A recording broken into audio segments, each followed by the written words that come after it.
தற்போது நாம் காணக்கூடிய இந்த தாவரம் இங்கே பாருங்கள், கிராமங்களில் உண்ணி செடி என்று அழைக்கக்கூடிய இந்த தாவரம் இது பாருங்கள், இது லென்டனா என்று அழைக்கப்படுகின்றன. இவை வருடம் முழுவதும் பூத்து கொண்டே இருக்கும்.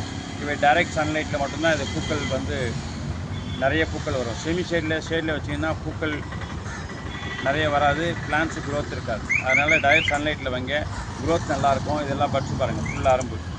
அதனால் வருஷம் ஃபுல்லாக பூத்து கொண்டே இருக்கும். இங்கே பாருங்கள், அரும்பு பாருங்கள், ஃபுல்லாக பூக்கள், சைடு ஃபுல்லாக அரும்பு. இங்கே பாருங்கள், எல்லாமே அரும்பு வந்துருக்கு. ஆகவே இது ஒரு வெப்பமண்டல தாவரம். இது ஒரு அழகு தாவரமாக வளர்க்கப்படுகின்றன. இவை டைரக்ட் பாட்டில் வைக்கலாம், இல்லைன்னா கிரவுண்டில் வைக்கலாம். நிறைய ஸ்ப்ரெட் ஆகி அந்த ஏரியா ஃபுல்லாக இங்கே பாருங்கள், ஃபுல்லாக லென்டனா எவ்வளோ இருக்குது பாருங்கள், ஃபுல்லாக சைடில் ஸ்ப்ரெட் ஆகி நமக்கு ஒரு அழகு தாவரமாக. இதில் மல்டி கலர் இருக்குது, ரெட் இருக்குது, எல்லோ இருக்குது, ஒயிட் இருக்குது, அப்புறம் டார்க் ரெட் இருக்குது, அதனால் நிறையா மெரூன் இருக்குது, நிறைய கலர் இருக்குது லென்டனாவில். ஆகவே இது ஒரு அழகு தாவரமாக வளர்க்கப்படுகின்றன. இது பெர்னியல் தாவரம். நம்ம கட்டிங்ஸ் எடுத்து போட்டால் வரும். இதுலேருந்து ஒரு கட்டிங்ஸ் எடுத்துட்டோன்னா போட்டோன்னா வித்தின் 1 மந்த்தில் ரூட் ஃபார்ம் ஆகும். நம்ம தனி தாவரமாக நம்ம உற்பத்தி பண்ணிக்கலாம். ஆனால் கொஞ்சம் திக்கான ஸ்டெம்மில் போடுங்க, அப்போ தான் வரும். ஆகவே லென்டனா என்பது ஒரு அழகு தாவரமாக வளர்க்கப்படுகின்றன. புதுசாக சேனல் பார்க்குறவங்க சப்ஸ்கிரைப் பண்ணுங்கள், மற்ற லைக் பண்ணுங்கள், ஷேர் பண்ணுங்கள். நன்றி, வணக்கம்.